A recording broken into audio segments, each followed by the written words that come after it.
I thought your analysis of this book was spot on. You've called Harry despicable for trying to trash the royal family's reputation and dragging them below even what the Kardashians would get up to. So from an American perspective, do you think he has succeeded in damaging the monarchy, or is the biggest damage actually to the brand of himself and Meghan?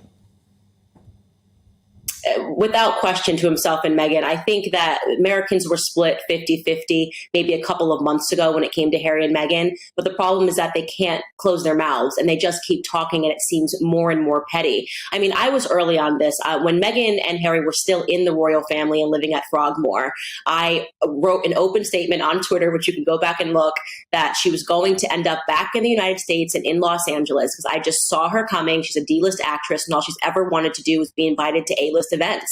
And she's been a social climber from the beginning. She married somebody the first time to socially climb. And for her, Harry was just an entry ticket into all of those circles. Unfortunately, she found someone. She's not very intelligent. She's not very talented. Nobody in America was watching Suits. She was an actress that was living in Canada. And fortunately for her, and credit to her, she found someone that is dumber than her. And that's the truth, is that Harry's just not a very smart person. And if there's one thing that this book definitely is not, it's a good advertisement for Eton, right? I mean, if I'm thinking about whether or not I want to send my son Eton, I'm telling you, I'm thinking now, did this guy graduate? He begins his book with a quote he says is from brainyquote.com. And then he says he found out that it was from William Faulkner and thought to himself, who the F is William Faulkner? He put this in his book. It instantly lets you know how non-academic he is. And so you feel bad for him only because I do believe that he is a victim of his own stupidity. And I mean that, and I'm saying heartfelt, just so you know. That is the best case scenario, is that Harry is a victim of his own stupidity. And he's also tremendously privileged. And when I read this book, I just said the new title, it should either be Spite or Privileged. He actually believes that the things that he has lived through has rendered him a victim. He thinks, he goes in this prologue, he starts talking about attending, I believe, Eton College. I think it was the prologue. And he sort of recounts this story about how William said to him that he didn't want to hang out with him at school at Eton. That has happened in every family in the entire world. Siblings don't want to hang out with each other in school. You're trying to distance yourself from your siblings so you can establish yourself as a person. It doesn't make Harry a special individual. It makes him regular. That he had the nerve to put into his book that while living in Balmoral Castle, an actual castle, he details it has 50 rooms. And his gripe is that he had to share a room with William and that he got the bad half of the room. In a castle with 50 rooms. Is this supposed to be relatable? It's not very relatable. Every person under the sun, as a younger sibling, forget being the heir or the spare, understands that the older sibling is afforded certain privileges, like the bigger room. That happens in households all across the world. But Harry actually believes that this is some slight against his childhood. And then I just want to add here, going back to why I do believe that he is a victim of his own stupidity. He writes this one paragraph where he details how he's always been the spare, right? He's always been the spare, and that he was told explicitly, he uses the word explicitly, that he existed to perhaps provide a spare kidney or some spare bone marrow. Let me tell you, Dan, okay, I don't need fact checkers. That just never happened. Nowhere in the history of the world did anyone turn over to a younger sibling and say, you exist for a spare kidney for some spare bone marrow. That doesn't even how it works in the medical field. Just because you're a sibling doesn't mean that you're necessarily a match. So it's so ridiculous. And to me, it ranks as a great trove of comedy. The royal family has faced critics from all sides, the tabloids, biographers, former insiders. But this time, the attack comes from an unexpected powerhouse. Candace Owens. And she isn't pulling any punches. In a headline-grabbing moment, Owens declares that Prince Harry is a victim of his own stupidity. Not of palace cruelty, not of royal tradition, but of his own misguided choices and a self-inflicted fall from grace. Owens argues that Harry's endless interviews and confessions aren't about healing, they're about selling victimhood as currency. She calls it the ultimate betrayal of royal duty and dignity. For her, Harry isn't a tragic figure, he's the architect of his own undoing. Candace doesn't stop with Harry.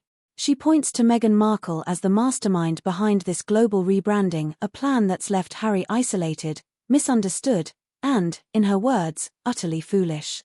In the end, Owens poses a brutal question. Will Harry be remembered as a modern hero who broke tradition, or a lost prince who burned every bridge? As the world watches, one thing is clear. This royal story is no fairy tale. And I agree with all of that, right? But even a lack of intelligence, Candace, does not excuse the way that he has thrown his own flesh and blood under the bus to make millions and millions of dollars and seek a deranged sort of revenge because he's been manipulated by his wife. I mean, it's inexcusable the way that he talks about his father and his brother. And even, I couldn't believe this, he even slags off the late Queen and her late sister, Princess Margaret. It's almost like no one is safe from him. You know, actually, the ugliest part is that he included his niece, Charlotte, crying over a bridesmaid dress. It's so remarkably petty. And the idea that you would use a toddler for book fodder and clearly excerpted text messages. We don't really know what's happened. He's being very careful to say, you know, I don't know what this part is. His memory gets very foggy when we have the potential to receive some clarity about who his wife is, who's quite, I think she is actually quite rude. She was quite rude to Kate. Memory gets foggy when it's convenient. Then he has sharp and crystal clear memory whenever he wants to basically sell to us that he and his wife are victims. But you are correct, and I will say this. Americans have a very big appetite for drama. That's why they moved to LA. It was always her plan to get back into LA. It's why she called Tyler Perry a perfect stranger and boo-hooed on the phone and called and told him everything, even though she had never spoken to him prior, because she wanted to get back into LA, and Tyler Perry is a billionaire. It's very easy to understand Meghan and what her desires are. But what I will say is that even for Americans, turning your back against the family is a step too far. You can maybe do that once and claim racism, and you had everybody believing that this must be it in the fog of Black Lives Matter and George Floyd when everyone was going crazy. But now there's more of a sober analysis on what's taken place. It seems too petty. It's gone too far. Not even the Kardashians. And that is perhaps the example of the most crass family that we have in America. They put everything on display. But I would tell you one thing about the Kardashian sisters. They are loyal to one another. Yes. That is the reason why people like them, right? They don't ever sell each other down the river, and they're a very close-knit, tight family, and people enjoy that. What Harry is doing, and that any wife would stand by and allow her husband to do this. I mean, there are some parallels. You know, my husband and I, obviously he's English. We fell in love at the same time. I'm an American girl that came from nothing. You know, my husband's family has a bit more than me. My husband's father is in the House of Lords. And it was, you know, to understand the English culture, how did we end up on opposite sides of it? Why do I not think the UK is a racist country? Why do I think that the royal family is this wonderful traditional thing that's existed for a long time that has united the UK? And nobody even knew that Meghan Markle was Black until she wanted to tell us this. She never said she was Black throughout her entire career, never spoke about her Blackness.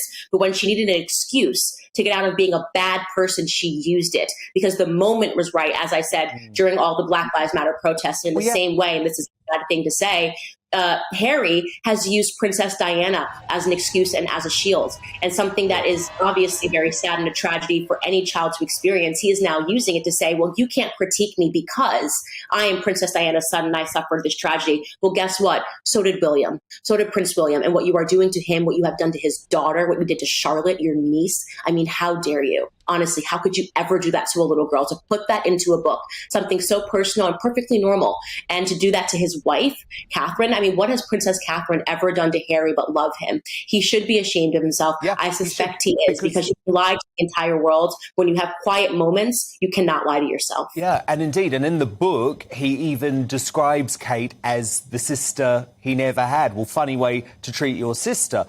You mentioned Meghan's shall we say, changing views on race. You have actually said in all of Spare and all of the characters spoken about in Spare, the people spoken about in Spare, you believe Meghan Markle is the most racist person in the book. What do you mean by that? What I mean by that is that if you go back and you look throughout Meghan Markle's entire career, she never wanted people to know that she was Black. She never wore that on her sleeve. She never spoke about her Blackness. If we had looked at her, I maybe would have assumed that she was Hispanic. No one would have ever guessed that she was Black. It was never relevant to where she wanted to be in her career. And the first time that you find that Meghan mentions her Blackness is when she wants to get out of the royal family. Even at the wedding, the only Black people she had were billionaires that she wanted to be on their shows. She had Oprah and she had Gayle King and she had her mother, who is partially Black.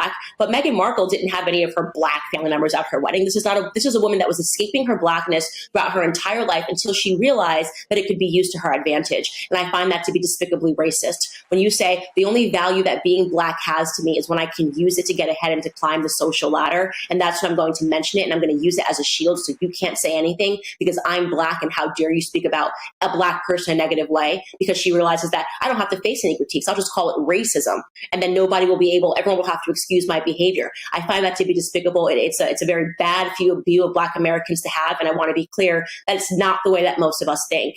And so I'm so disgusted. Now she's done a 23andMe because she wants people to know what percentage of Nigerian she is. She suddenly became interested in knowing what percentage of Nigerian she was at the ripe age of 41 years old. I mean, do me a favor, spare me, Harry, spare me.